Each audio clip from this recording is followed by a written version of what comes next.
students, today we will be talking about the food safety laws. We are going to discuss this module under the brief history of the Indian food laws. We are going to see the objectives of this Food Safety and Standard Act. We are going to highlight the salient features of FSSAI. Then we are going to talk about the regulatory framework. We are also going to talk about the provisions which have been included under this and also understand how this law is different or this act is different from the PFA. We are also going to emphasize on the new rules and regulations which have been incorporated in this act, which was there in the year 2006, and also we are going to see the relationship of the act with the international laws and guidelines. Now, when we start talking about this particular law, we need to understand prior to the British rule in India, there was no uniform food law in the country. Once the British rulers they came to our country, the food regulations were changed significantly, and this was in the year 1834. This act was known as UPPAA, which stands for United Provincial Prevention of Adulteration Act. This was enacted by the British government. After India got independence, the subject of food adulteration was incorporated as entry number 18 of the 7th schedule of the Indian Constitution. Later on, centre and states, they adopted the legislation on the subject of food adulteration. When we talk about the food laws in India, till recent decade, we were talking about Prevention of Food Adulteration Act 1954. After the enactment of PFA, various orders under the Essential Commodity Act 1955 were also enacted to control the production, supply and distribution of essential food commodities like milk and milk products, vegetable oils, fruits and food products. Consequently, the powers to control various food articles went to various ministries and departments of the Government of India.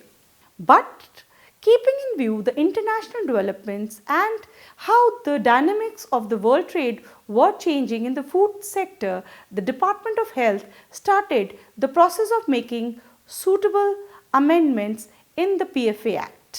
A standing committee of Parliament on Agriculture in the year 2005 suggested that there is a need for an integrated food law.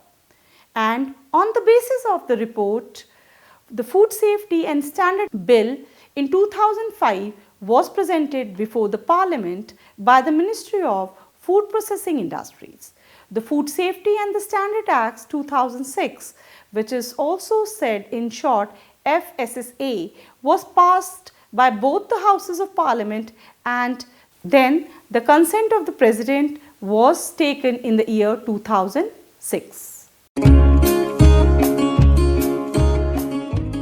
Now, coming over to the salient features of SSA, there was a major shift from the multi-departmental control to a single integrated line of command. This particular act integrated various laws such as the PFA, the fruit product order, the meat product order, vegetable oil product order, edible oil packaging regulation, milk and milk product order and others. The Food Safety and Standard Act in the year 2006 was passed by the Indian Parliament and notified on August 24, 2006. The authority was established in September 2008, followed by the regulation which came in year 2011, that is FSS regulation, and was notified on 3rd of August. The new act was put into operations on 5th August 2011, and in India all food business operators were announced to get license or registration with the Food Safety Authority of India. When we talk about this Food Safety and Standard Act 2006, we should be understanding what were the objectives of this act. The first one was to consolidate the laws related to food and to establish single reference point. Point 2 or objective 2 was to establish Food Safety and Standards Authority of India for laying down the science-based standards of food. The third was to regulate the manufacture, storage, distribution, sale and import of food. And the fourth one was to ensure availability of safe and wholesome food for human consumption and for matters connected with it. FSSA was a single act under which all the other small acts were integrated. And the FSSAI was a single reference point for all the matters related to food safety, standards and enforcement. This was one act where there were maximum number of stakeholders which were related to foods, so that there was an adequate representation of them in the Food Safety Authority of India. They were the farmers, they were the consumer organizations, they were the scientific panels. So this act made sure that it's very inclusive. FSSA is regulated by FSSAI, which has the headquarters at New Delhi, and there are a number of regional offices for enforcement of license and import. When we talk about the FSSA, we also talk about FSSAI. This FSSAI authority has a chairperson and number of members. It also has a chief executive officer. It has a central advisory committee and number of scientific panels and scientific committees. We have the directors at Delhi and various assistant directors also at the regional offices. Food Safety and Standard Act is very important because it helps in the achievement of consumer confidence in the quality and safety of food. Food business operators are responsible for providing safe and wholesome food to the consumers. We do have an enforcement machinery to keep regular watch through entire food chain.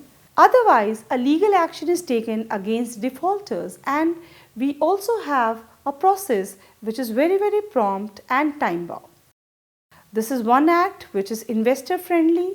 It gives the regulatory mechanism with emphasis on self-regulation. There is a gradual shift from the regulatory regime to self-compliance. The food business operators at every stage of the food chain is liable to meet the requirement of the Food Safety and Standard Act. This act also encompasses the rules and the various regulations which are being added time to time.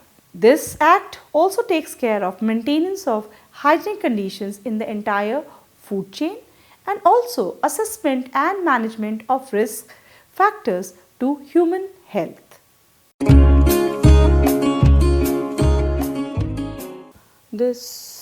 A very important key feature of this Food Safety and Standard Act is that we have penalties which are graded on the basis of the gravity of the offence. We can have a fine up to 5 lakhs starting from 1 lakh. This act is enforced by FSSAI along with the state and union territory food authorities. When we talk about this Food Safety and Standard Act, it incorporates the salient provisions of the PFA, the shift from the regulatory regime to self-compliance, and how this is achieved is that we are adopting the food safety management systems at all stages of the food chain.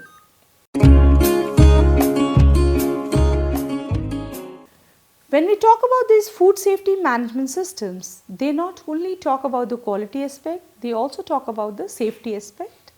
Under the quality aspect, we have various types of components such as internal requirements of a company, the legal and the mandatory requirements of the country, customer requirements, and to build a safety aspect we have added the good hygienic practices and HACCP, that is Hazard Analysis Critical Control Point System.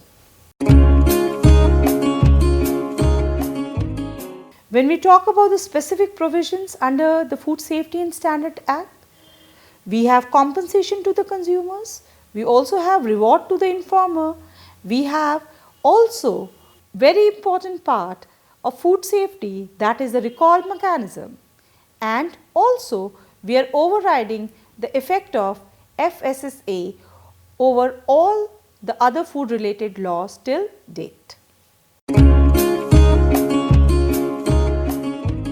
The other major changes and differences from the PFA are, there is a change in definition of misbranded food, unsafe food, advertisements, food, what is a food business, what is a food business operator, and what do we mean by a food manufacturer. It is very different from the earlier act, that was the PFA Act. Under PFA, we had several authorities. Under FSSA, we have a single authority.